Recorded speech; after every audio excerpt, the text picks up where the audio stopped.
Hello ನಮಸ್ಕಾರ ಎಲ್ರಿಗೂ welcome to south ರುಚಿ ಚಾನಲ್. ಇವತ್ತಿನ ನಮ್ಮ ರೆಸಿಪಿ ಬಂದು ಮಾವಿನಕಾಯಿ ಚಿತ್ರಾನ್ನ. ಸ್ವಲ್ಪ ಡಿಫ್ರೆಂಟ್ ಆಗಿರುತ್ತೆ, ತುಂಬಾ ಚೆನ್ನಾಗಿರುತ್ತೆ. ಶುರು ಮಾಡೋಣ. ಇವಾಗ ನೀವು ಒಂದ್ಸಲಿ ಮನೆಯಲ್ಲಿ ಟ್ರೈ ಮಾಡಿ, ತುಂಬ ಎಲ್ಲರೂ ಇಷ್ಟಪಡುವಂಥ ರೆಸಿಪಿ ಇದು. ಇವಾಗ ಮಾವಿನಕಾಯಿ ಸೀಸನ್ ಆಗಿರೋದ್ರಿಂದ ಮಾಡೋಣ. ಇವಾಗ ಇದಕ್ಕೆ ನಾನು ಸ್ವಲ್ಪ ಈರುಳ್ಳಿ, ಹಸಿಮೆಣಸಿನ್ಕಾಯಿ, ತುರಿದಿರುವಂಥ ಮಾವಿನಕಾಯಿ ಮತ್ತು ಕರಿಬೇವಿನ ಸೊಪ್ಪು, ರುಬ್ಬೋದಕ್ಕೆ ಧನಿಯಾ, ತೆಂಗಿನಕಾಯಿ, ಜೀರಿಗೆ ಮತ್ತು ಸಾಸಿವೆ ತೊಗೊಂಡಿದ್ದೀನಿ. ಇಲ್ಲಿ ಒಂದು ಅರ್ಧ ಟೇಬಲ್ ಸ್ಪೂನಷ್ಟು ಸಾಸಿವೆ ಹಾಕ್ಕೊಳ್ತಾ ಇದ್ದೀನಿ, ಮತ್ತು ಒಂದು ಮುಕ್ಕಾಲು ಟೇಬಲ್ ಸ್ಪೂನಷ್ಟು ಜೀರಿಗೆ, ಮತ್ತು ಧನಿಯಾ 1 ಟೇಬಲ್ ಸ್ಪೂನಷ್ಟು, ತೆಂಗಿನಕಾಯಿ ಸ್ವಲ್ಪ. ಇದನ್ನಿಷ್ಟನ್ನು ನಾವು ರುಬ್ಕೋಬೇಕು. ಸ್ವಲ್ಪ ನೀರು ಹಾಕ್ಕೊಂಡು, ತುಂಬ ಜಾಸ್ತಿ ನೀರು ಹಾಕೋಬಾರ್ದು, ಸ್ವಲ್ಪ ನೀರು ಹಾಕ್ಕೊಂಡು ಈ ಥರ ರುಬ್ಕೊಂಡು ರೆಡಿ ಮಾಡ್ಕೋಬೇಕು. ಇವಾಗ ಒಗ್ಗರಣೆ ಮಾಡ್ಕೊಳ್ಳೋಣ. ನಾನೊಂದು ಬಾಣಲಿ ಇಟ್ಕೊಂಡಿದ್ದೀನಿ, ಅದಕ್ಕೆ ಸ್ವಲ್ಪ ಎಣ್ಣೆ ಹಾಕ್ಕೊಳ್ಳೋಣ. ಎಣ್ಣೆ ಬಿಸಿ ಆದಮೇಲೆ ಇದಕ್ಕೆ ನಾವು ಕಡಲೆ ಬೀಜ, ನಿಮ್ಗೆ ಎಷ್ಟು ಬೇಕೋ ಅಷ್ಟು ಕಡಲೆ ಬೀಜನ ಹಾಕ್ಕೊಂಡು ಫ್ರೈ ಮಾಡಿಕೊಂಡು ಸೈಡ್ಗೆ ಎತ್ತಿಟ್ಕೊಳ್ಳಿ.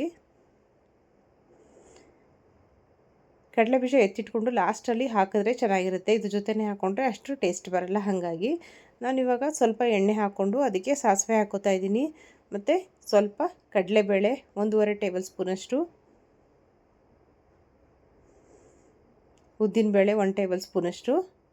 ಇದನ್ನೆಲ್ಲ ಲೋ ಫ್ಲೇಮಲ್ಲಿ ಇಟ್ಕೊಂಡೆ ನಾವು ಫ್ರೈ ಮಾಡ್ಕೋಬೇಕು. ಇವಾಗ ಸ್ವಲ್ಪ ಹೆಸರುಬೇಳೆ ಹಾಕೋತಾ ಇದ್ದೀನಿ, 1.5 ಟೇಬಲ್ ಸ್ಪೂನಷ್ಟು. ಹೆಸರುಬೇಳೆ, ಕಡಲೆಬೇಳೆ ಇದೆಲ್ಲ ಆಪ್ಷನಲ್ಲು, ನಿಮಗೆ ಇಷ್ಟ ಆದರೆ ಹಾಕ್ಕೊಳ್ಳಿ, ಇಲ್ಲಾಂದರೆ ನೀವು ಸ್ಕಿಪ್ ಕೂಡ ಮಾಡ್ಬೋದು. ಇವಾಗ ಇದಕ್ಕೆ ಹಸಿಮೆಣಸಿನ್ಕಾಯಿ ನಿಮ್ಮ ಖಾರಕ್ಕೆ ಎಷ್ಟು ಬೇಕೋ ಅಷ್ಟು ನೋಡಿಕೊಂಡು ಹಾಕ್ಕೊಳ್ಳಿ.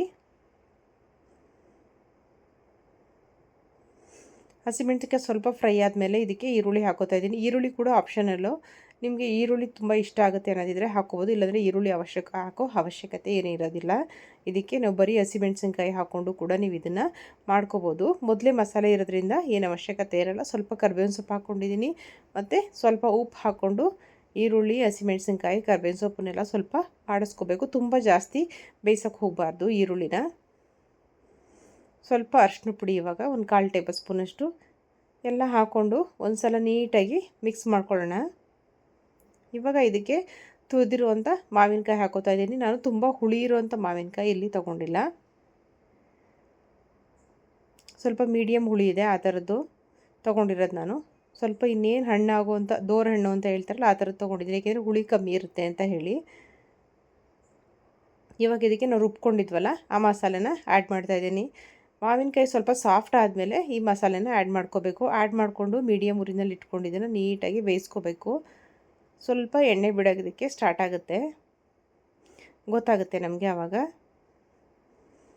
ನೋಡಿ ಇವಾಗ ರೆಡಿಯಾಗಿದೆ. ನಾನು ಮೊದಲೇ ಅನ್ನ ಮಾಡಿ ಸ್ವಲ್ಪನ ತಣ್ಣಗಾಗಕ್ಕೆ ಇಟ್ಟಿದ್ದೆ, ಬೆಚ್ಚಗಾಗಿದೆ ಇವಾಗ ಅನ್ನ. ತುಂಬ ತಣ್ಣಗಿದ್ದಾಗಲೂ ಕೂಡ ಕಲಿಸ್ಬಾರ್ದು, ಚಿತ್ರಾನ್ನ ಚೆನ್ನಾಗಿರಲ್ಲ. ಅನ್ನ ಬೆಚ್ಚಗಿರಬೇಕು, ಉಗುರು ಬೆಚ್ಚಗೆ, ಆ ಟೈಮಲ್ಲಿ ಕಲಿಸ್ಕೋಬೇಕು. ನಾನು ಸ್ವಲ್ಪ ಕೊತ್ತಂಬರಿ ಸೊಪ್ಪು ಹಾಕ್ಕೊಂಡಿದ್ದೀನಿ, ಮತ್ತು ಫ್ರೈ ಮಾಡಿ ಇಟ್ಕೊಂಡಿರುವಂಥ ಕಡಲೆ ಬೀಜ ಹಾಕ್ಕೊಂಡು ಇವಾಗ ಹುಳಿ ಹಾಕ್ಕೊಂಡಿದ್ದನ್ನು ನೀಟಾಗಿ ಮಿಕ್ಸ್ ಮಾಡ್ಕೋಬೇಕು. ನೋಡಿ ನೀಟಾಗಿ ಮಿಕ್ಸ್ ಮಾಡ್ಕೊಳ್ತಾ ಇದ್ದೀನಿ. ತುಂಬಾ ಚೆನ್ನಾಗಿರುತ್ತೆ, ರುಬ್ಬಿ ಮಾಡೋದ್ರಿಂದ ತುಂಬಾ ಸ್ಪೆಷಲ್ ಟೇಸ್ಟ್ ಅಂತಲೇ ಹೇಳ್ಬೋದು. ನೀವು ಒಂದು ಸಲ ಟ್ರೈ ಮಾಡಿ. ನಮ್ಮ ರೆಸಿಪಿ ನಿಮಗೆ ಇಷ್ಟ ಆದರೆ ಫ್ರೆಂಡ್ಸ್ ಆ್ಯಂಡ್ ಫ್ಯಾಮಿಲಿಗೆ ಶೇರ್ ಮಾಡಿ. ಇದ್ರ ಜೊತೆಗೆ ಕಾಂಬಿನೇಷನ್ ಅಂತ ಅಂದರೆ ಹಸಿ ತೆಂಗಿನಕಾಯಿ ಚಟ್ನಿ ತುಂಬಾ ಚೆನ್ನಾಗಿರುತ್ತೆ. ಹಾಗೆ ನಮ್ಮ ಚಾನಲ್ನ ಸಬ್ಸ್ಕ್ರೈಬ್ ಮಾಡ್ಕೊಳ್ಳೋದನ್ನು ಮರಿಬೇಡಿ. ನೋಡಿ ಕಲರ್ಫುಲ್ಲಾಗಿ ನಮ್ಮ ಮಾವಿನಕಾಯಿ ಚಿತ್ರಾನ್ನ ರೆಡಿಯಾಗಿದೆ. ಒಂದು ಸಲ ಮಸ್ಟ್ ಆ್ಯಂಡ್ ಶುಡ್ ಟ್ರೈ ಮಾಡಿ, ಟೇಸ್ಟ್ ಹೇಗಿತ್ತು ಅಂತ ನಮಗೆ ತಿಳಿಸಿ. Thanks for watching.